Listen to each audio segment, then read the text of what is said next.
جی وعلیکم السلام ورحمۃ اللہ وبرکاتہ۔ خلا اور اس کا طریقہ، خلا کی ایک طرفہ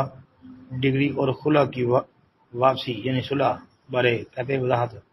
دلائل کے ساتھ کرتے ہیں۔ اچھا جی محترم بھائی، خلا کا طریقہ کار کچھ اس طرح ہے کہ عورت جو ہے وہ اپنے شوہر کے ساتھ نہ رہنا چاہتی ہو،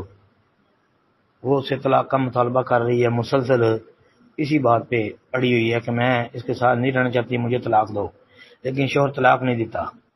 آخر وہ عدالت کی طرف رجوع کرتی ہے، قاضی کے پاس جاتی ہے، عدالت والے جو ہیں اس کے شوہر کو بلاتے ہیں، تو وہ کہتا ہے کہ نہیں، میں نے اس کو طلاق نہیں دینی، میں نے اس کو وسانا ہے، اس کو رکھنا ہے، اس کے ساتھ وسیبہ کرنا ہے، لیکن وہ اپنی ضد پہ اڑی ہے۔ آخر اسی مسئلے میں جو ہے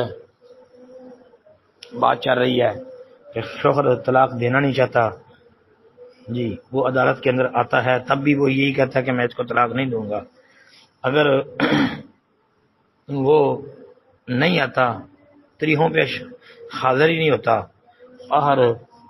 قاضی جو ہے وہ یہ فیصلہ کر دیتا ہے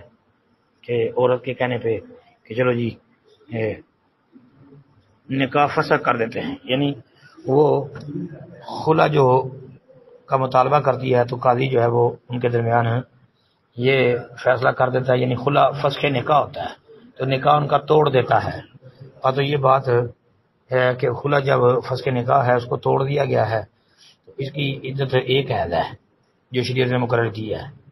مطلب 1 مہینہ۔ اس عدت کے بعد اگر وہ دونوں پھر دوبارہ نکاح کرنا چاہیں، یعنی عورت اپنے سابقہ شوہر سے نکاح کرنا چاہے تو کر سکتی ہے، جیسا کہ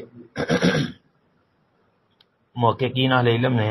یہ بات ذکر کی، اور ہم نے بھی کئی دفعہ اس گروپ کے اندر یہ مسئلہ ذکر کیا ہے کہ دوبارہ ان کا نکاح ہو سکتا ہے۔ امام شافعی رحمۃ اللہ علیہ کی کتاب العلوم وغیرہ جو ہے نا وہ آپ دیکھ لیں،